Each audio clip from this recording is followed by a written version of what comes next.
꽤 됐습니다만은 제가 조지 부시 대통령의 취임식에 초청을 받아서 그 이너그레이션에 제가 참석을 한 적이 있습니다. 제가 놀래 자빠졌어요. 제가 우리나라 대통령 쭉 취임식에 참석을 하고 그렇습니다만은 역시 미국이라고 하는 나라는 정말 큰 나라다, 대단한 나라다, 세계를 이끌어가기에 정말 충분한 자격이 있는 나라다, 이런 사실을 제가 깨달은 적이 있습니다. 오늘 예수님도 이 땅에 오셔서 하나님 나라의 왕으로 취임을 하셨어요. 그리고 취임사를 하셨습니다.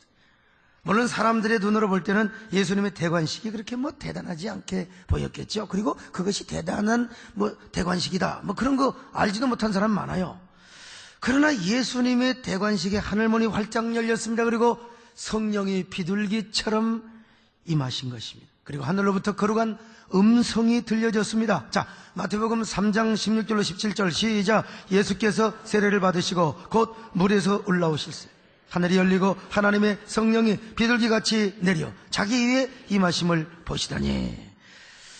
계속 읽읍시다. 하늘로부터 소리가 있어 말씀하시다. 이는 내 사랑하는 아들이요 내 기뻐하는 자라 하시니라. 그래서 예수님께서 요단강에서 세례 요한으로부터 세례를 받으셨습니다. 그때 성령께서 예수님께 비둘기같이 임하신 거예요. 왜 그랬을까요? 어떤 사람들은 비둘기가 성결의 세를 상징하기 때문에 전혀 틀리지는 않겠죠. 여러분, 이유를 바로 알아야 돼요. 바로 이 비둘기는 당시 이스라엘 왕의 문장이었기 때문에 그렇습니다. 우리나라 조선시대 때는요, 왕의 문장이 용이었습니다. 그래서 왕의 옷에도 용이 그려져 있었고 그 옷을 뭐라고 했냐? 골룡포라고 그래서 골룡표라고 그래요. 예. 그러나 지금 우리나라 대통령의 문장은 용이 아닙니다.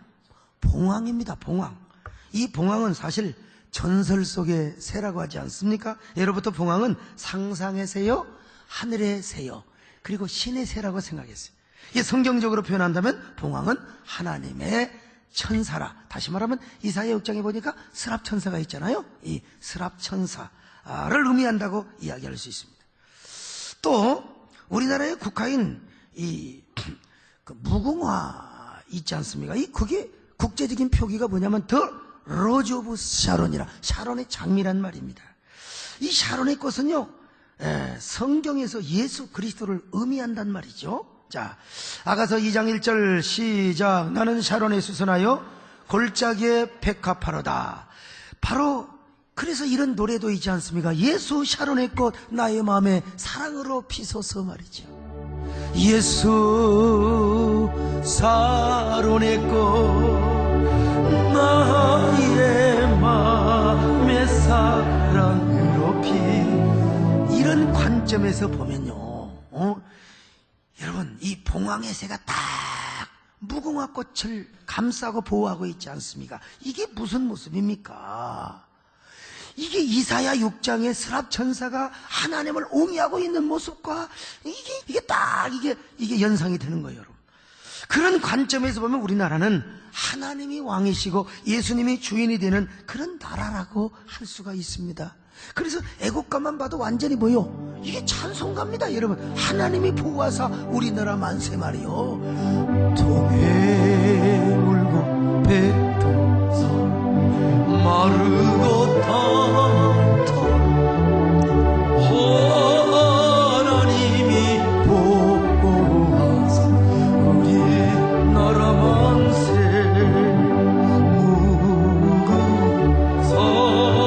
무궁삼천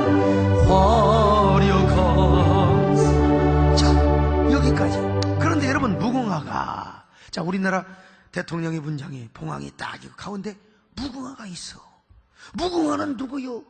바로 성경의 샤론의 장미, 샤론의 꽃은 예수 그리스도를 의미하지 않습니까? 그러니까 이런 걸 제가 한번 생각해 보는 거예요. 그런데 무궁화는 원산지가 시리아입니다. 그리고 이 무궁화꽃은 삼국시대 때부터 이미 전국에 다 사만시대에 깔려져 있었다는 것입니다. 그래서 이 무궁화꽃을 창세기 10장에 나오는 이 욕단이나 그의 후손이 가져왔을 것이라고 추정을 합니다. 아니, 원산지가 시리아인데 사만시대 때부터 이 사만에 다 깔려 있었다는 거예요. 누군가 가져왔을 거 아니요. 바람에 흩날려 가져왔겠습니까? 그래서 아마 욕단이나 그의 후손이 가져왔을 것이라 추정을 하기도 합니다. 나는 그렇게 믿고 싶습니다. 왜냐하면 우리 하나님은 우리 대한민국을 사용하시기 위하여 그렇게 하나님의 특별한 섭리로 이렇게 이끌어 오셨다고 믿어요. 여러분, 구한말 이 조선이라는 국제적인 표기가 뭔 줄 아십니까? 영어로 chosen입니다. 선택받은 사람들이라는 말이에요. 하나님이 선택하신 나라, 하나님이 선택한 민족이 의미를 가지고 있어요. 그래서 모든 나라가 우리 조선을 chosen이라고 했어요. 하나님의 선택받은 민족이라고. 이것은 우리 민족을 향한 하나님의 섭리가 있다고 저는 확신해요. 그래서 지금 돌아가셨지만 고토레이 신부, 대덕천 신부라고 하죠. 이스라엘 민족이 벨렉의 후손으로서 명시적인 선민이라면 우리 민족은 욕단의 후손으로서 종말에 쓰임받을 묵시적인 선민이다. 그는 영국 사람이지만 여러분, 대한민국을 위해서 한민족을 연구하고 기도하다 가셨던 분입니다. 그래서 여러분, 저는 봉황을 볼 때마다 우리 민족이 하나님 앞에 쓰임받기 위해서 간절히 기도합니다. 하여튼 우리나라 대통령의 문장은 뭐냐? 봉황이라 이거죠. 이 봉황. 자, 그리고 미국의 대통령의 문장은 독수리입니다. 이걸. 그런데 당시 이스라엘의 왕의 문장은 뭐냐? 비둘기였다는 것입니다. 그래서 당시 이런 역사적인 배경 속에서 성령이 비둘기처럼 예수님께 임재했다는 것은 예수님이 하나님 나라의 왕이요, 온 우주의 왕이라는 사실을 하나님이 공공연하게 지금 보여주고 있는 거예요. 우리는 모르지만 당시 이스라엘 백성들은 비둘기같이 임했다. 우리는 그냥 성결하지만 이스라엘 백성들은 뭐냐? 예수님이 하나님의 왕이시고 하나님 나라의 왕이시라는 사실을 깨달았던 것입니다. 그때 하나님께서 모든 이스라엘 백성들에게 예수님이야말로 진정한 하늘의 세례를 받으시고, 여러분, 이거는 뭐냐? 그냥 세례를 받으신 사건으로 끝나는 게 아니라 예수님의 대관식이었다는 사실을 성경은 우리에게 가르쳐주고 있습니다. 그런 의미에서 성령이 예수님에게 비둘기로 임하셨다는 것입니다. 예수님은 이렇게 대관식을 거행하시고 광야로 가셨습니다. 40일 동안 금식을 하시고 3가지 시험을 다 이기신 후에 갈릴리에 오셔서 여러 가지 기적을 행하신 거예요. 여러분요, 성경의 편집을 쫙 봐야 돼. 이건 뭐냐? 하나님 나라의 왕으로서 이런 미러클, 표적 이런 걸 통해서 당신이 하나님 나라 왕이라는 사실을 지금 보여주고 있는 것입니다, 여러분. 예? 그리고 나서 고향 나사렛으로 오셨습니다. 그리고 거기에 있는 회당에서 이사야의 말씀을 낭독하신 거죠. 이것은 예수님께서 하나님 나라의 왕으로 등극하신 이후에 하신 공식적인 첫 취임사, 그 취임사의 내용이 뭐냐? 나로 말미암아 구약의 신년법이 성취된다. 이것이 하나님 나라의 복음이다. 이런 내용입니다. 자, 누가복음 4장 17절로 19절 시작. 선지자 두리건을 책을 펴서 이렇게 기록된 데를 찾으시니 곧 주의 성령이 내게 임하셨으니 이는 가난한 자에게 복음을 전하게 하시려고 내게 기름을 부으시고 나를 보내서 포로된 자에게 자유를, 눈먼 자에게 다시 보게 함을 전파하며 눌린 자를 자유롭게 하고 주의 은혜의 해를 전파하게 하려 하시. 여러분이 무슨 말씀입니까? 이 말씀이 이사야의 희년의 말씀이 바로 자신을 통하여 반드시 복음으로 성취될 것을 이야기하고 있는 것입니다, 여러분. 그러면 희년이 우리가 무엇인가를 알아야 돼요. 희년은 구약에서 50년 만에 한 번씩 맞는 해를 말합니다. 50년 만에. 왜냐하면 안식년이 7번, 77인 49 지나서 바로 그 다음 해, 이게 바로 뭡니까? 희년입니다. 희년. 희년이 돌아오면 제사장들은 하나님의 성전에서 희년의 시작을 알리는 양각나팔 소리를 불어댑니다. 자, 레위기 25장 8절로 9절입니다. 시작. 너는 7 안식년을 계수할지니 이는 7년이 7번인 즉 안식년 7번 동안 곧 49년이라. 7째 달 열흘날은 속죄일이니 너는 뿔나팔 소리를 내되 전국에서 뿔나팔을 크게 며. 이렇게 양각나팔을 불면은 이스라엘에서는 3가지 엄청난 사건이 나타나게 됩니다. 자처럼 빚더미에 시달리던 모든 채무자들의 빚이 자동적으로 탕감이 돼버려. 이게 얼마나 좋아요. 우리 교회 한 60여 남짓 빚이 있는데 이거 희년 들어가면 그냥 자동적으로 탕감돼버립니다. 그냥. 이건 그런가 하면은 두 번째로 가난 때문에 빼앗겼거나 팔렸던 땅이 모두 원래 주인의 것으로 돌아오게 되었어요. 땅 팔았지만 그거 전부 다 내 땅이 돼버려요. 그 다음에 세 번째로 지금까지 눈물 지으며 남 밑에서 종노릇하던 노예가 자동적으로 해방이 되어 완전한 자유인이 되는 사건이 일어납니다. 여러분, 이거 천지개벽입니다. 가난한 자들에게 얼마나 기쁨의 소식이 되겠습니까? 평생 빚에 쪼들리던 빚쟁이가 자유함을 받고, 아니 평생 종노릇해야 할 노예들이 자유인으로 해방이 되며 수대에 걸쳐서 찾지도 못할 내 땅을 자동적으로 찾게 되었으니 이보다도 더 위대한, 이거 그야말로 기쁠 희년, 그야말로 좋은 년이라 이 말입니다. 여러분, 좋은 해라 이 말이에요. 얼마나 좋은 해라 이 말이에요. 노예로 뿔뿔이 헤어져 살았던 온 식구들이 자유인이 되어가지고 한자리에 모여 평생 벌어서 빚을 못 갚아 갚지 못할 그 엄청난 부채도 다 탕감이 되어버린다 이거요. 조상에게 물려받은 문제옥답 다 도로 찾게 되었으니 이걸 기쁠 희자 신년이라 이 말이요. 참 얼마나 좋은 해냐 이 말이요. 바로 이런 신년의 감격을 노래하는 찬양이 있어요. 존 헤스팅스가 지은 찬양입니다. 신년의 해가 돌아오면은 시온의 영광이 빛나는 아침이 된다는 겁니다. 이게 뭐예요? 저 바빌론의 종노래 됐던 이스라엘 백성들이 돌아온 그것도 바로 신년의 축복이라는 겁니다. 이런 신년의 은혜가 우리 모두에게 임하시기를 축원합니다. 시온의 영광이 빛나는 아침이 우리에게 임하시기를 바랍니다.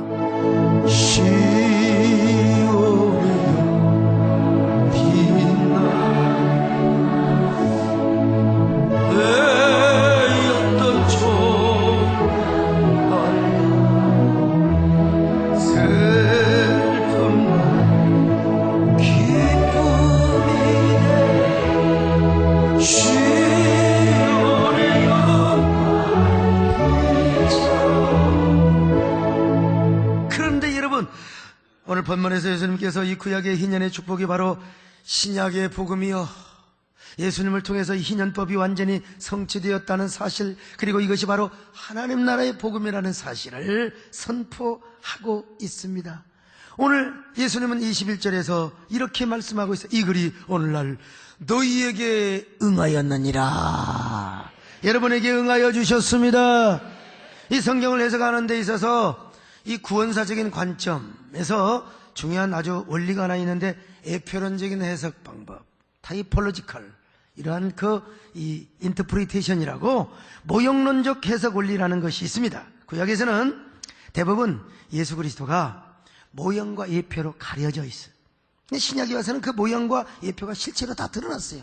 예수님마다 다 드러났어요. 그러므로 에페론적 성경 해석 원리로 본다면 구약에서는 희년이 예수 그리스도의 복음의 모형이었어. 예수 그리스도가 그 안에 다 감춰져 있어요. 그런데 예수 그리스도가 신약에 와서 다 이 모든 희년법을 성취해서 모형이 실형으로 다 드러났다는 것입니다. 따라서 희년에 있었던 부채 탕감 사건은 오늘날 우리가 영원히 갚지 못할 죄값을 그리스도의 공로로 피값으로 다 갚아버리는 거예요. 그것도 사탄에게 갚은 게 아니에요. 그건 사탄 배상설이에요. 하나님의 공의 앞에 예수 그리스도의 피값으로 우리의 죄를 다 사해 줬다는 사실입니다. 이것을 오늘 본문에서는 뭐라고 말합니까? 눌린 자에게 자유로 성취되었다고 말씀하고 있어요. 희년에 있어서 노예 해방 사건은 뭐냐? 신약에서 우리가 예수 그리스도를 통하여 사탄의 노예로부터 완전히 해방될 것을 의미하고 있습니다. 이것을 오늘 본문은 뭐라고 말하느냐? 포로된 자에게 자유를 주실 것을 말씀하고 있습니다. 그뿐이 아닙니다. 여러분, 토지 반환 사건, 아담과 하와가 잃어버린 낙원을 예수 그리스도에 의해서 새하늘과 새 땅을 회복해 줄 이 복락원의 성취 사건으로 말씀하고 있습니다. 오늘 본문에서는 눈먼 자에게 바로 다시 보게 하는 이러한 성취됨으로 말씀하고 있습니다. 오늘 본문을 좀 의역해서 설명하면 이렇게 말할 수가 있습니다. 주의 복음이 선포되고 하나님의 성령이 임한 자에게는 죄와 마귀의 종노릇으로부터 완전히 자유함을 얻게 될 것이다. 죄의 부채로부터 영원한 해방을 받게 될 것이며, 눈이 멀었던 사람 보지 못할 눈을 열어 영생길을 보여줘 갈 길을 밝게 보여주어서 이렇게 우리가 저 영원한 새하늘과 새 땅을 바라보며 소망을 가지고 살아가게 된다는 것입니다. 무엇 때문에? 예수님의 보혈의 능력 때문입니다. 죄에서 자유를 얻고 영원한 하늘나라를 바라보게 하는 게 뭐냐? 바로 주님의 보혈의 능력이라는 거죠. 죄에서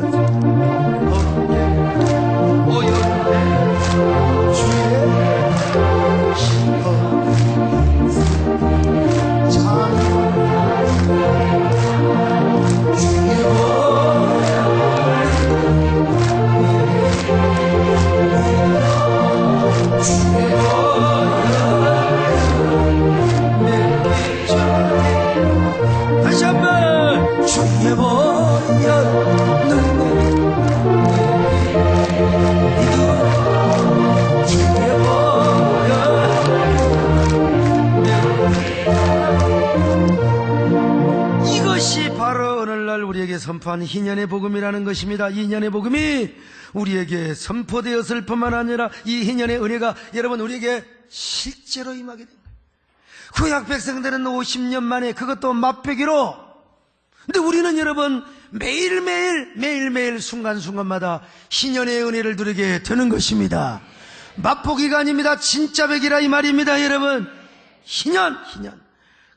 여러분 발음을 잘못하면 인연이 됩니다. 여러분 인연이 아닙니다. 희년이요. 희년. 오늘날 우리는 이 희년의 은혜와 축복을 누리며 살아야 됩니다. 순간순간마다 귓전에서 여러분 이거 아셔야 돼요. 우리 가슴속에요 정말 이 하나님의 신년의 복음이 가슴을 울렁거리게 해야 돼요. 막 우리의 귓전에 양강나팔 소리가 막 들어야 돼요. 여러분 양강나팔 갖다 놓고 깜빡 잊어 뻔했네요. 양강나팔 딱 그냥 7월 10일 속죄일부터 희년이 시작되거든요. 그분 대제사장 비롯해서 모든 성전의 제사장들이 양강나팔 쇼파를 풉니다. 그러면 세 가지 사건이 딱 나타난다니까 말이죠. 자, 한번 보세요.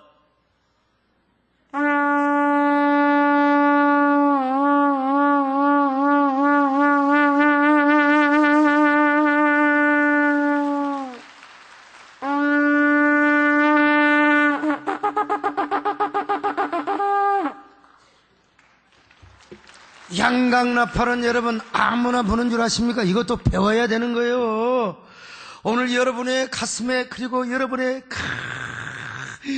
귓전에 양강나팔 영적인 희년의 나팔 소리가 막 터질듯하게 막 고막을 울리시기를 바랍니다. 여러분의 가슴 언저리 언제나 막 하나님의 감격과 기쁨이 언제나 뭉클하시기를 바랍니다. 그리고 이 희년의 복음을 전하시기를 바랍니다. 자유를 외칩시다. 복음을 외칩시다. 나는 그 자유 이 땅의 주의 그거가 나라에서 만 백성의 알리라. 늘 약속된 땅으로부터 내 아주 전에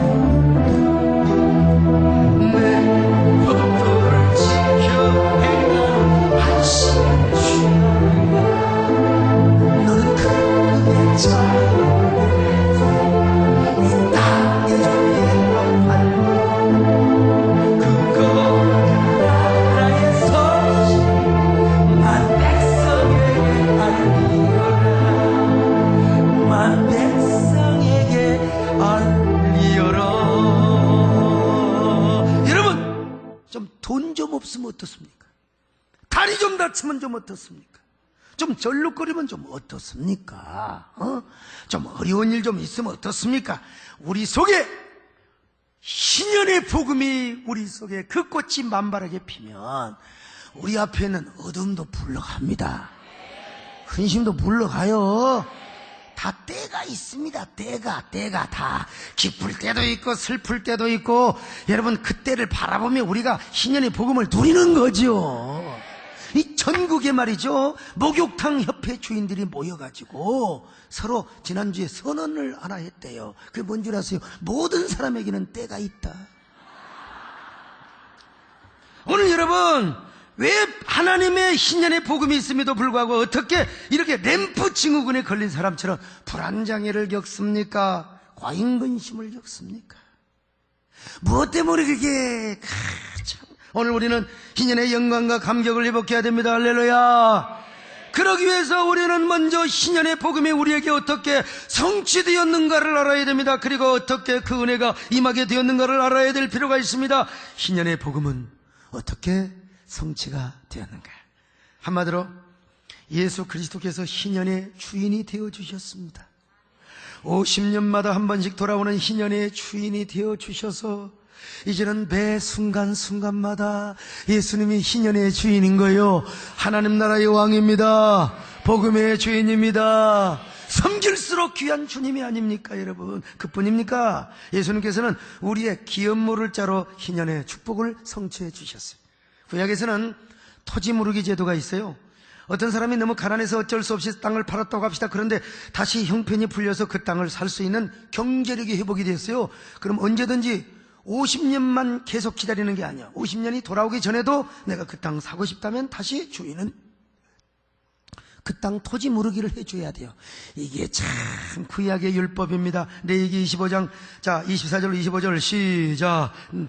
너희 기업이 온 땅에서 그 토지 무르기를 허락할지니 만일 내 형제가 가난하여 그의 기업 중에서 얼마를 팔았으면 그에게 가까운 기업 물을 자가 와서 그의 형제가 판 것을 물을 것이요. 참 이게 우리나라는요, 내가 형편이 궁해가지고 아파트 한 채 있는 걸 우리 남진쌤한테 팔았네.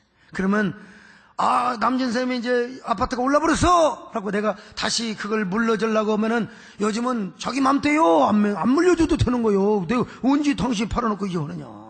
근데 구약 때는 그렇지 않습니다.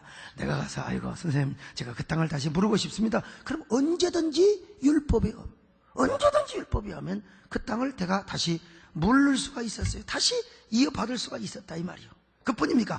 만일 자기가 직접적으로 살 수 있는 힘이 없더라도 자기의 가까운 친족 중 하나가 그 땅을 사서 본인에게 돌려줄 수가 있어요. 이것이 바로 구약의 기업 무르기 제도요, 고엘 제도요.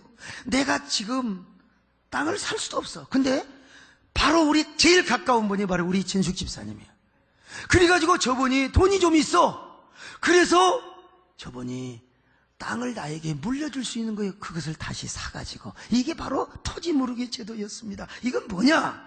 이 토지 무르기 사건 역시 희년이 아직 돌아오지는 않았지만 희년을 미리 앞당겨주고 희년의 축복을 현재화시켜주는 기가 막힌 사건입니다. 그런 의미에서 자기를 대신해서 친척이 딱 나와가지고 내가 남진쌤한테 판 땅을 이춘식 집사님이 다시 친척으로서 나에게 딱 갖다가 줬다.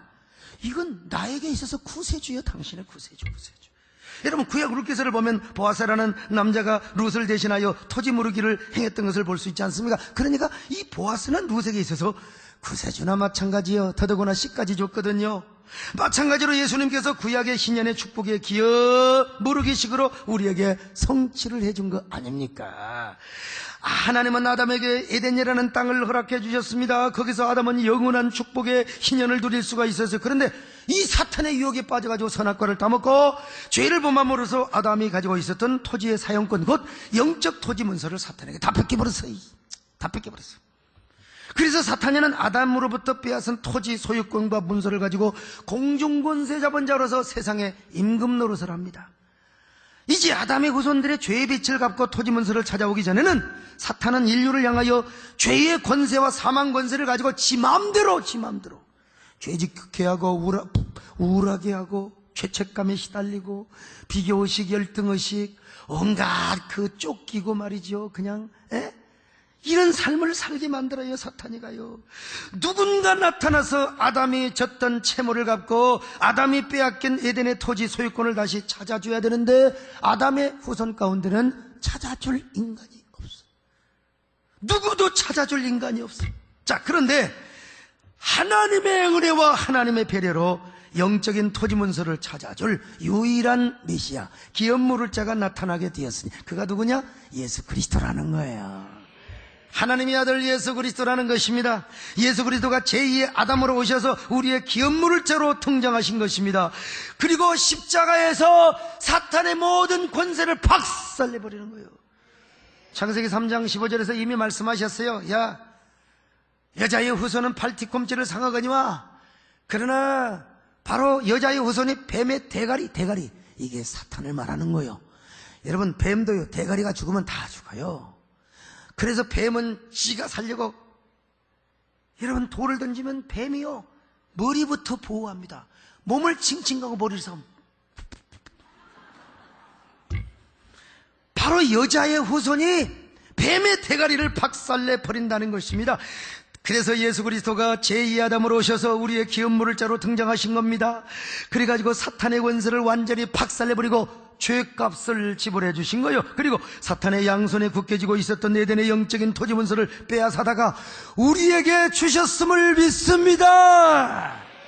여러분, 그래서 우리는요, 아담과 하와가 살았던 에덴의 영광보다 훨씬 더 영광스러운 파라다이스, 새하늘과 새 땅이요 아름답다 저동산 우리다가, 오늘 찬송가 아프리카 흑인들이 부르는 찬송도 좋지만 아름답다 저동산 우리다가 치가보세, 진짜 풍파가 일지 않는 곳. 그렇다고 내가 맨날 성가대 우리 대장과 또 성가대 우리 지휘자와 소통할 수는 없잖아요. 아무튼 말이에요. 바로 그런 것을 하나님은 우리에게 허락해 주었다는 것입니다. 여러분, 아담이 거했던 에덴 동산보다 더 영광스럽고 위대한 새하늘과 새 땅의 축복을 누리고 소유하게 되었으니 얼마나 감사합니까? 얼마나 위대한 복음입니까? 여러분요, 이것은 우리가 죽어서만 가는 것이 아닙니다. 주님과 동행하면 가능합니다. 성령님과 동행하면 가능합니다. 여러분, 내 주 예수 모신 곳이 그 어디나 하늘나라입니다. 내 영혼이 은총 입어 중한짐을 벗고 보니 슬픔 많은 이 세상도 여러분 천국으로 하는 것입니다. 희년의 복음을 소유하는 사람, 희년의 복음 가운데 거하는 사람은 지금 여기서 이 땅에서 하나님의 천국을 누리는 거예요. 내 영혼이 은총이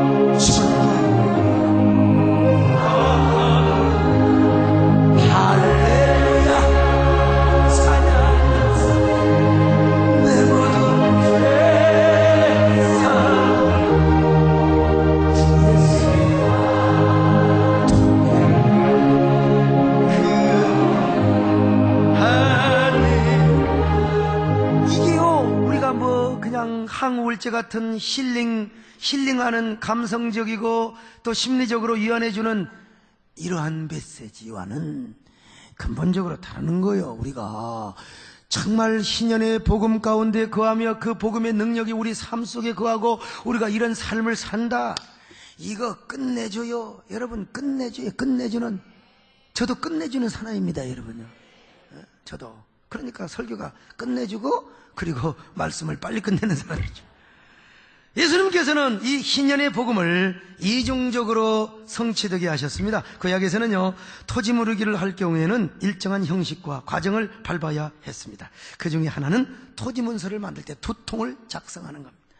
하나는 사람들에게 언제든지 보여줄 수 있는 공개된 문서가 있고요, 그 다음에 이 봉인된 문서가 있어요. 미봉된 이 공인된 문서, 이거는 어디다가 두냐? 성전 창고에 잘 보관합니다. 그런데 기업 물을 자가 자기 원주인에게 토지 문서를 찾아줄 때에는 먼저 1차적으로 공개된 문서를 사람들 앞에서 전부 다 소각을 시킵니다. 그리고 일정 기간이 지난 다음에 성전 창고에 보관된 임봉된 문서를 제사장들이 보는 앞에서 무효 처리를 해야 됩니다. 그래야 그 땅이 완전히 내 땅이 될 수가 있는 거예요. 이 규례는 에레미야 32장에서 잘 설명해주고 있습니다. 에레미야가 훗날 이스라엘 백성들이 다시 바벨론 포로에서 고토로 돌아올 것을 가르쳐주게 하여 아나돗에 있는 하나멜의 밭을 사라는 것입니다. 이때 토지 문서를 이중으로 작성을 합니다. 자, 에레미야 32장 9절로 14절입니다. 시작. 내 숙부의 아들 하나멜의 아나돗에 있는 밭을 사는데 은 70세겔을 달아주되 정서를 써서 봉인하고 정인을 세우고 은을 저울에 달아주고 법과 규례대로 봉인하고 봉인하지 아니한 매매 증서를 내가 가지고, 자 넘어갑니다. 너는 이 증서 곧 봉인하고 봉인하지 않는 매매 증서를 가지고 토기에 담아 오랫동안 보존하게 해라. 왜 오랫동안 토기에 담느냐? 이제는 성전이 무너져, 성전 창고도 없어. 그러니까 토기에다가 잘 보관해 주라는 것입니다. 그래서 예수님의 희년의 복음 성취 역시 예수님의 초림과 재림 사이에 일정 간격이 있다는 것입니다. 예수 그리스도가 육신으로 오셔서 이 땅에 십자가에 죽으실 때 1차 공개문서, 사탄의 공개문서를 전부 다 소각을 시켜버린 겁니다. 이것을 골로새서 2장에서 이렇게 말씀하고 있어요. 좀 쉬운 성경으로 보겠어요. 자, 세번역 성경 골로새 2장 14절 15절 시작. 하나님께서는 우리에게 불리한 조문들이 들어있는 빈 문서를 지워버리시고 그것을 십자가에 못 박으셔서 우리 가운데서 제거해버리셨습니다. 그리고 모든 통치자들과 권력자들의 무장을 해제시키시고 그들을 그리스도의 개선 행전의 포로로 내세우셔서 무사람의 구경거리로, 이 배경 설명을 하면 굉장히 깁니다. 설명할 수는 없고 아무튼 간에 불리한 조문조 빈문서 예수의 십자가로 다 갖다가 소각을 시켜버렸어요. 그리고 여기 뭐 권세자, 권력자, 이게 전부 다 사탄을 말하는 거예요. 거기에 과거의 로마 시대의 개선 장군이 할 때는요, 다 뭡니까? 개선 장군 바로 뒤에 뭐가 따라옵니까? 그 패전한 그 왕과 장수들이 막 따라와요. 이걸 지금 이야기하고 있는 것입니다. 여러분, 얼마나 축복의 복음이고 영광스러운 희년의 성취입니까? 그러나 이것은 구약의 토지 무르기 제도로 볼 때 어디까지나 개봉된 문서에 불과해. 아직도 인봉된 문서를 처리하는 2차 작업이 남아 있습니다. 이때까지는 사탄이가 일부 왕 노릇을 하네. 아직도 예수 믿는 사람들 속에 와서 역사하고 교회까지 와가지고 막 그냥 음료를 보내가지고 서로 싸우고, 이게 전부 다 사탄이 역사입니다. 사탄이가 소유한 개봉된 문서, 이거 여러분, 이 개봉된 문서는 무효 처리되었지만 아직도 인봉된 제2의 문서는 영원한 하늘 보좌 창고에 보관이 되어 있어요. 그래서 사탄이가 막 용을 쓰고 기를 쓴다 이 말이요.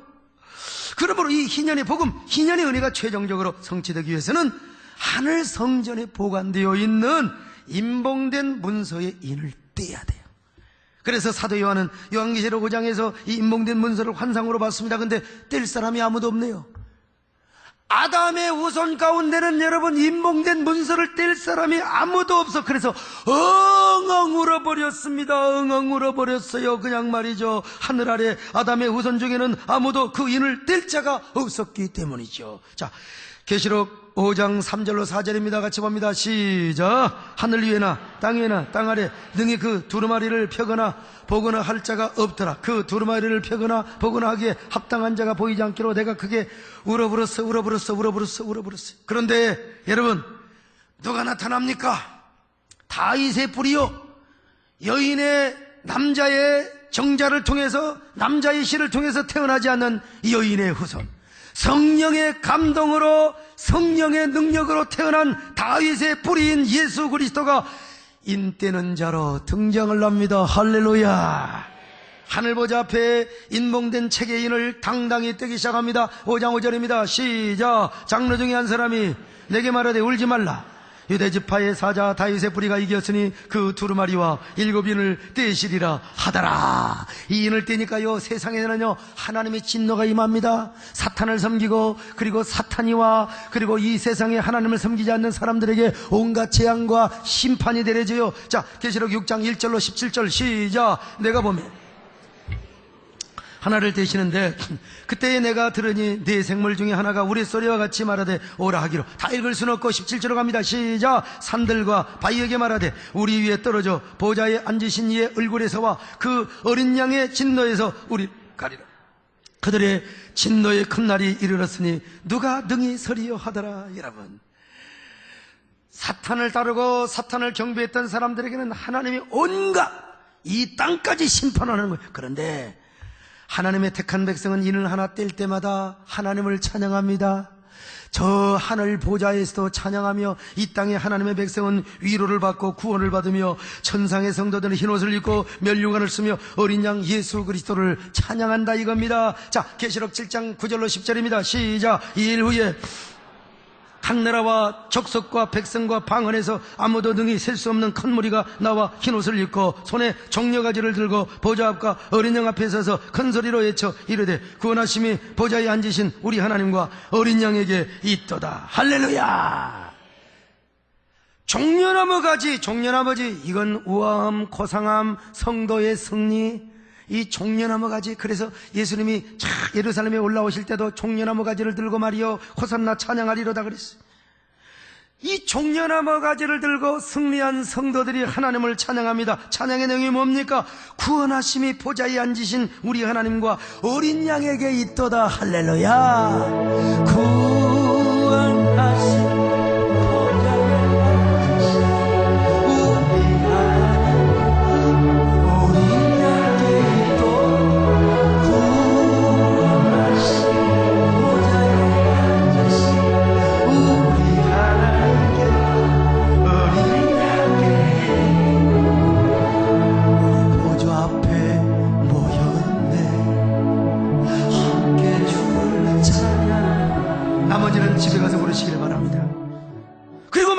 어린 양 예수 그리스도가 7인을 마지막으로 다 떼실 때 하나님의 구속은 궁극적으로 완성이 됩니다. 이 인사건을 7 나팔과 7 대접으로 반복해서 강조 표현을 하고 있습니다만, 어쨌든 이제는 영원한 새하늘과 새 땅, 아름답다 저 동산 우리 다 같이 가보세. 영원한 새하늘과 새 땅의 소유권을 우리에게 비로소 온전히 예수님이 기업 모를 자로 나타나셔서 우리에게 회복시켜 주셨다 이 말이에요. 얼마나 감격적인 희년의 복음입니까? 여러분, 이 희년의 축복을 누리시기를 바랍니다. 이 희년의 은혜를 정말 누리시기를 바랍니다. 좀 돈 좀 없으면 어때요? 좀 없을 때도 있는 거지. 우리가 어려워도 희년의 복음, 박음을 잘해야 된다고 그랬어요. 네. 희년의 복음. 어떤 또 할머니는 또 인년의 복음이라고. 주여, 인년에게 이 복음을 주셔서 희년입니다, 희년. 절망의 고통이 자신을 억누르고 있더라도 신년의 감격을 잘 만끽하시기를 바랍니다. 이걸 우리가 교리적으로만 믿어서는 안 돼. 표면적으로 믿어서는 안 돼요. 우리의 삶에 이런 희년의 감격이 나타나야 돼요. 아주 그냥 찬양이 나타나야 되는 거예요. 우리 마음속에 희년의 복음이 나타나면, 여러분, 꽃이 피우면 바깥에서 나타나게 되는 거예요. 어둠이 물러갑니다. 재앙이 물러갑니다. 저주가 물러갑니다. 황홀한 축복이 임합니다. 영광의 사건들, 찬란한 기적의 드라마, 하나님의 대하 드라마와 같은 은혜가 여러분에게 임하게 되는 거예요. 이런 감격을 먼저 누리시기를 바랍니다. 신년의 감격에 빠지시기를 바랍니다. 여기 홀릭에 빠지시기를 바랍니다. 근데 빠지는 것만 중요한 게 아니에요. 이 복음을 전해야 됩니다. 이게 바로 뭡니까? 전도입니다. 아직도 희년의 복음을 모르는 무지한 사람들에게 희년의 복음을 전해야 되지 않겠습니까? 희년의 복음, 예수 만난 간증을 해야 되지 않겠습니까? 여러분 모두 이런 성도 되시기를 주님의 이름으로 축원합니다. 너는 그 참